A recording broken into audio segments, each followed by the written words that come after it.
What is going on, everybody? My name is JoJo, and today I'm super curious about the new Netflix special, Mighty Morphin Power Rangers Once and Always. Now, this is a special, a 30th anniversary special that Power Rangers and Netflix came together to do. It's crazy that it took 30 years for this. I think we've been all waiting for some type of reunion special, movie that shows our original cast and like a continuing storyline. Where are they now as an adults, maybe with kids? I think we've all been waiting for something to happen on the lines of that for the last 30 years, and this is our first time getting something close to that, right? And we were obviously missing a couple of characters in this one. But obviously we had some of our secondary characters like Rocky and Kat come back into this, which was a nice touch.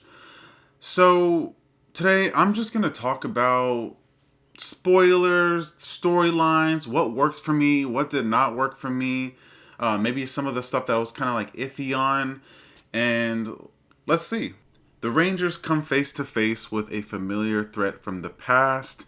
In the midst of a global crisis, they are called on once again to be the heroes the world needs. Now, I wouldn't say it didn't feel like a global crisis. It felt more of like an Angel Grove crisis. They made it a point. They mentioned monster or putties attacking all over the world on a map, but we really just focused on Angel Grove. So it didn't really feel a worldwide event, a catastrophic monster attack. It really just felt like Angel Grove attack. So I wouldn't go so far as to say it's a global crisis. We should have delved into a little bit more of that if that was the case. The special starts off with Billy fighting monsters and the team coming to his rescue. There's Robo Rita. We see the Yellow Ranger Trini get killed, which we all obviously saw coming in the trailer. I was a little bit taken aback that we got more serious in this. I loved it. We got more serious with this. We used the word kill and dies, and those are just words you just never use in the Power Ranger franchise. So it was kind of cool to see them take it a little step further with that. I wanted to see more of a reaction from our Rangers when they saw their teammate, the Yellow Ranger, get killed, and I would assume either exploded or thrown off a cliff there. That scene, I didn't really feel anything. It didn't really feel heartfelt. It was really quick. It just happened, and then we moved on to the next scene. I was expecting a little bit more. The CGI of it all and like the acrobatic part of it looked a little cringe. When Trini gets blasted, she like flew off. She flew off into the air in a weird way that kind of just made my head scratch a little bit. I was like, ooh, that didn't look too good. But that happens a couple times throughout the special. We move on, and Billy and Zach, which this was really nice. I saw Billy and Zach kind of get into a little bit of a tussle here, a little bit of an argument, because they're trying to figure out how are we going to tell Min, Trini's daughter, that Trini was just killed. And I assume it's the same day. Like, she gets attacked, they go back to Trini's house, and now they have to tell her daughter Min. And again, I was expecting a little bit more emotion, especially from Billy's character. I think Zach showed the emotion, but I was expecting a little bit more from Billy. I mean, this is supposed to be the same day, I would assume, the same day that Trini was killed. So it should be very, very, very fresh on both of their minds. And for some reason, it felt like time had passed and they were just discussing it. I wanted to see more more emotion from them, because this just happened. This is a 30-year relationship you've had with your teammate. Give it to me. So they move on. A year passes. We see Zach is basically Min's guardian now. He takes care of her. And a year's passed, and they have been searching for Robo Rita. Robo Rita. Why was she a robot? I don't think we ever talked about that.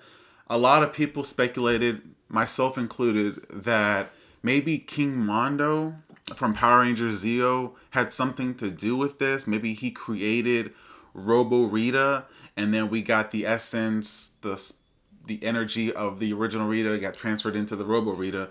But we didn't explain that. We get a flashback scene of Billy and Alpha in the command center working hard to try to bring Zordon back. And they tried to explain it, and I've already forgotten how they explained it, but it was basically trying to recapture Zordon's essence, his particle energy, and bring him back together and revive him in his tube. Well, Billy's been working on that. They get to a point where they're about to do it, and then it ends up becoming Rita's essence and particle energy that gets reformed, and she busts through and she's back. So this was a flashback of how Robo Rita comes back. And when she comes back, she's automatically Robo Rita. And she has a new body. She mentions that. But again, why did she come back as a robot? That wasn't explained. And if it was, please tell me, because I clearly missed it. After that flashback scene, we get back to the present, and Zach and Min are, discussing Trini, and they're going to the cemetery to pay their respects with the team. And then when they get to the cemetery, the team is attacked. Jason, Kimberly, and Tommy are captured by the monsters. It was kind of nice to be able to hear their voices. I think Jason, Tommy, and Kimberly have pretty distinct voices. So when you hear Tommy's, yeah, you know what I'm talking about. It was nice to hear, but also sad at the same time, But they get captured, and this is obviously where they probably had to change the storyline a little bit because, Jason David Frank, Austin St. John, and Amy Joan Johnson did not come back for this special. So they get captured, they get taken off the screen, and now the whole team, or the remainder of the team, is stuck, Billy and Zach really, how to capture their friends back, how to get their friends back. And then we have Min, who is, again, Trini's daughter. She's out for blood. She is a very feisty, sassy teenager with attitude, and she wants revenge. And overall, the character of Min, I liked that she was able to do some martial arts. As a kid, I always loved seeing our team fight in their human form, doing backflips, front flips, cartwheels, kicks, round kicks, uppercuts, whatever they were doing. I loved watching that. So it was really refreshing to see Min fight. That was a nice touch. I wasn't really impressed with her dialogue and her tones and her delivery of her dialogue. It was pretty cringe, a little cheesy. I think it was a little bit over the top with when she was supposed to be emotional. Either she was sad or angry. It was like extra sad or extra angry. A little to the top where I didn't believe it, So that part was interesting. And they go back to the command center and they decide that they need help. And they call on Rocky and Kat to come help them. And Billy explains that him and Alpha have made some type of secondary proxy coins that gives them the ability to use the Dino coins. Secondary Dino coins. That was a head scratcher for me as well, because I always thought that the power coins were destroyed. They were done. I mean, we even saw Adam and Power Rangers in Space trying to use it and almost get killed, destroyed, because he was using the power coins. So, and again, Did they explain how everybody has power coins and they're A-okay? I don't recall that. I don't know. But Rocky and Kat get their powers back, and now we have Billy, Zach, Rocky, and Kat. They're going to team up. They're going to try to get their friends back and save the world. One thing we saw is that other characters were being captured. Other Rangers were being captured.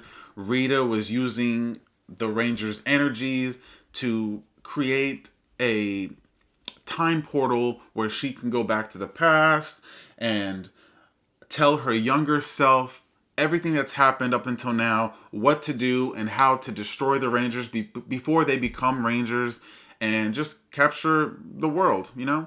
And we got a glimpse of our three that were captured and then multiple Rangers that had been captured as the time went on.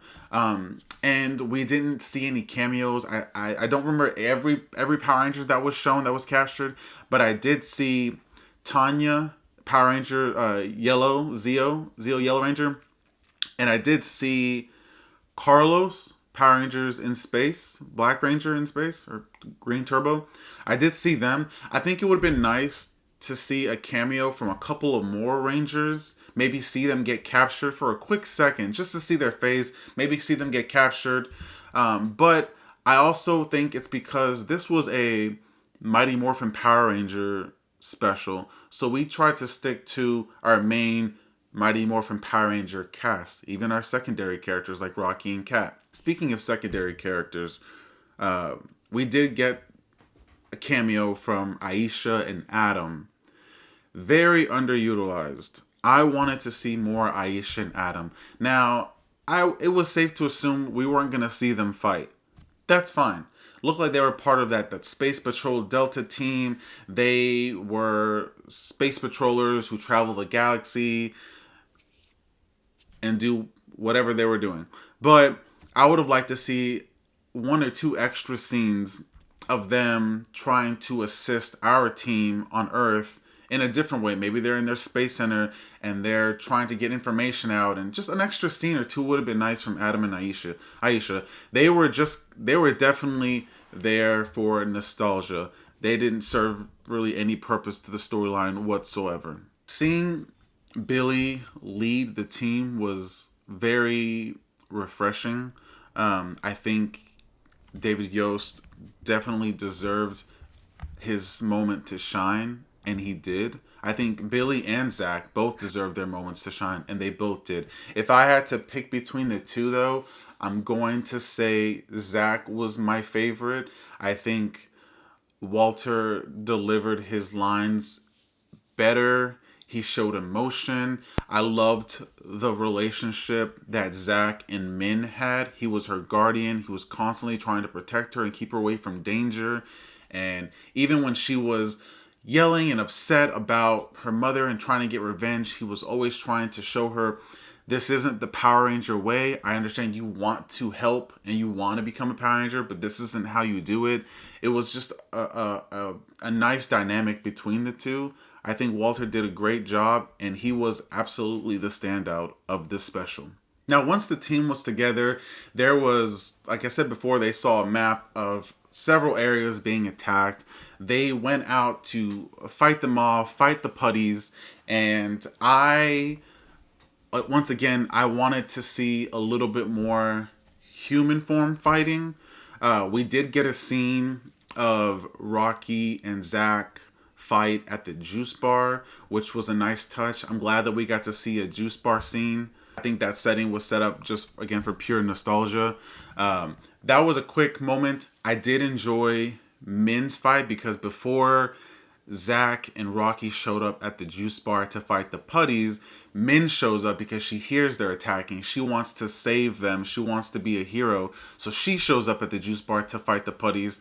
That whole scene with her fighting the putties, I loved it. That's what I wanted to see from the whole team. She did great. And then they came in and fought. But I was wanting to see more human fighting from our team together. Like, I wanted to see more from Billy. Absolutely wanted to see more from Kat. But we didn't really get too much of that. So I'm not gonna gripe on it too much because we did get the juice bar scene. That was nice. I just wanted to see a little bit, maybe an extra scene of human fighting. I think also in the juice bar scene, there was a lot of nostalgia because outside when the putties were fighting and putties were attacking, we did get to see a banner of Bulk and Skull. Looks like they are both in a they're partners in a business together, and we a quick scene of the banner, and then you see the banner get destroyed. When I saw that scene, I absolutely thought we were about to get a Bulk and Skull cameo. I thought that was gonna be a surprise guest, but we didn't get that.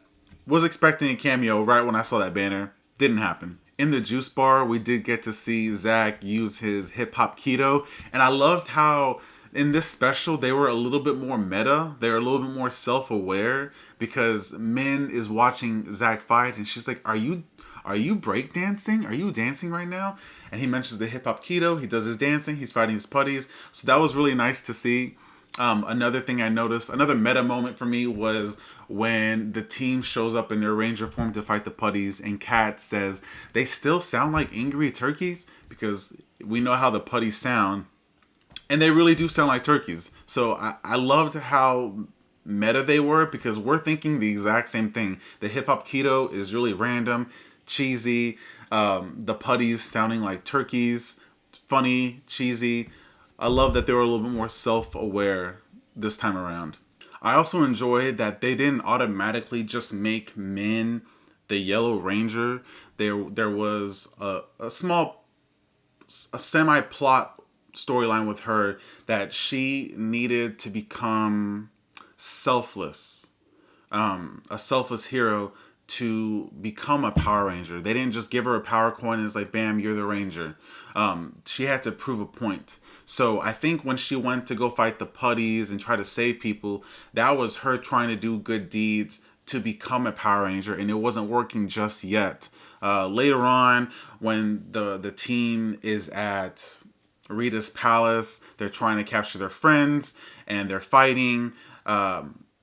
Rita does another death spell. To me, it just reminded me of like Avada Kedavra, from Harry Potter. Oh, how she did Trini. So she does this death spell again onto Billy, and Min does what Trini did, and she jumps in front to save Billy.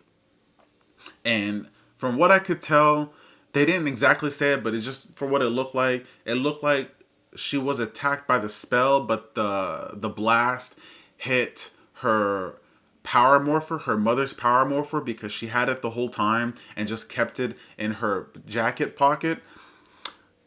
I guess the blast hit that versus her, so she didn't die.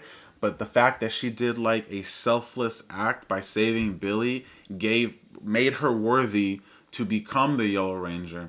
And once she became the Yellow Ranger and she morphed, and then they start fighting all the monsters in the palace, I was jumping for joy. The Yellow Ranger, I'm going to say, the Yellow Ranger moved swiftly like a tiger, saber-tooth tiger here, right? Like a tiger. I loved how she fought. I loved that she used her weapons. She was gliding, sliding around, just bam, bam, bam, bam, attacking everything. I love the style of fighting that she was doing because it really did remind me of a like crouching tiger. So it fit well for me, including all the other Rangers. Once everyone pulled out their power weapons and they started using their power weapons, I loved it. I always felt like the power weapons were underutilized at times in the original show. So it was a nice touch as well to see them pull those out, start fighting all the putties and monsters with it. It was nice. I liked it. Rita then makes her monster grow on the moon, and the Rangers call on the Megazord. Now, I thought the inside of the Megazord looked really cool. It was revamped. I loved that Billy was in the middle. He was the leader and taking command. It's just, again, something we just never saw Billy do. Billy was never leading the team. So this whole special was Billy and Zach leading. Billy being in the middle, I loved it. The CGI wasn't the best. I kind of let it slide a little bit because this is Power Rangers, and Power Rangers was cheesy. You know, the CGI wasn't the best. But on the flip side, this is 30 years, right? This is 30 years later, and we're getting a Netflix special. I think it should be treated with more care and respect. And I think the CGI, the special effects could have been vamped up a little bit more and upgraded. It wasn't. So not only was the CGI not the best, some of the lines were pretty cheesy. Again, it's Power Rangers, it's cheesy. I get it. This was another part that I didn't gripe about too much because I'm a diehard Power Ranger fan, and I know cheesy lines are part of the franchise. One of my favorite lines, and it was towards the end here, is when they were fighting the Megazord, and Billy says, "Come catch these hands." I laughed. I thought that was funny. I thought it was kind of cute, especially that it was coming from Billy, because as you know, Billy was always the nerdy one, the uncool one, whatnot. Eventually, he becomes cool to me, but to hear him say "come catch these hands," a line you would probably hear today's kids say, I thought was pretty funny. I enjoyed it. That was definitely a highlight of Billy's lines in this special for me. Now, eventually, they do defeat the monster. They do defeat Rita. She gets blasted away. Not really sure what that meant, if she was completely gone, her essence was gone or not. Again, there were so many plot holes that you just weren't really sure. For example, Zordon. They keep mentioning Zordon in this, like we're trying to find him. We didn't find him. Rita appeared. We've destroyed Rita. And they mentioned him more, that maybe he's out there. Maybe we can continue looking for him. It really felt like this was a part 1 special. Like we're going to get a sequel to this, and we're going to see them continue trying to find Zordon, and he will emerge. Did anybody else think we're absolutely going to get Zordon in this? We're going to see Zordon come back, right? I don't think I would have been surprised because I was expecting it, but I am surprised that we did not get him. I really thought Zordon was going to show up, and he did not, which makes me feel like they're holding off on that for a potential sequel special to this. That's what it felt like, especially at the end, the very, very end, once everything was all great. We get a scene at the juice bar again, and it's Zach and Billy and Min, and they're talking about Trini. And they mentioned Zordon and how Billy's going to maybe he can continue try to find Zordon. It just felt like they were leaving it open for a sequel. And that last scene was very touching. I loved the conversation between Billy and Min. Min apologizes to Billy because she basically blamed Billy for everything that was happening and for the death of her mother. So it was nice to see them reconcile, and then Zach jump in. That whole conversation was very heartful and beautiful touch to be at the end. And of course, then they do a quick tribute for Jason David Frank and Tui Trang. We see a scene from the original show, Amy Jo Johnson singing, and the group is surrounding her, listening to her sing. Zach jumps in to sing a little bit. And then they show a shot of Tommy. They show a shot of Trini. And then there's the quick picture, the rest in peace to JDF and Tui. I don't know about you guys, but I felt the waterworks coming. I felt my face shrivel up a little bit, like I was about to cry. It's just still so fresh, especially when it comes to Jason David Frank.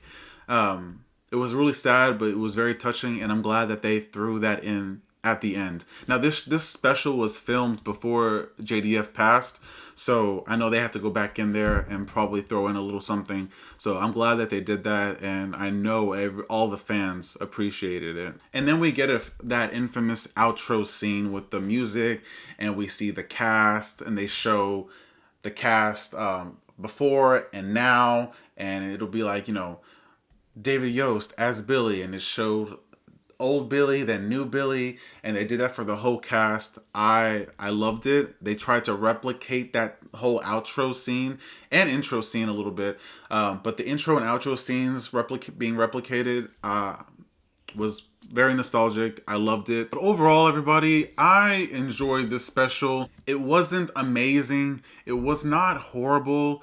It was good. You know, it served its purpose. It fulfilled my inner childhood. I enjoyed it. I hope they make a sequel to this or a third part. That would be great because again, I feel like there were things that weren't mentioned on purpose. They left it open for a potential sequel to this. And if that's the case, I'm all for it. And maybe, just maybe, we could get Austin St. John and Amy Jo Johnson to come back as Jason and Kimberly. Who knows? But what did you guys think? Did you guys enjoy this special? Did it give you your little fix? It did for me. And if you didn't like it, please tell me what you didn't like because again, it's not a perfect special. There are things that were just like, eh. But let me know in the comments what you guys think. Please do not forget to like this video and subscribe, and I will see you on the next one.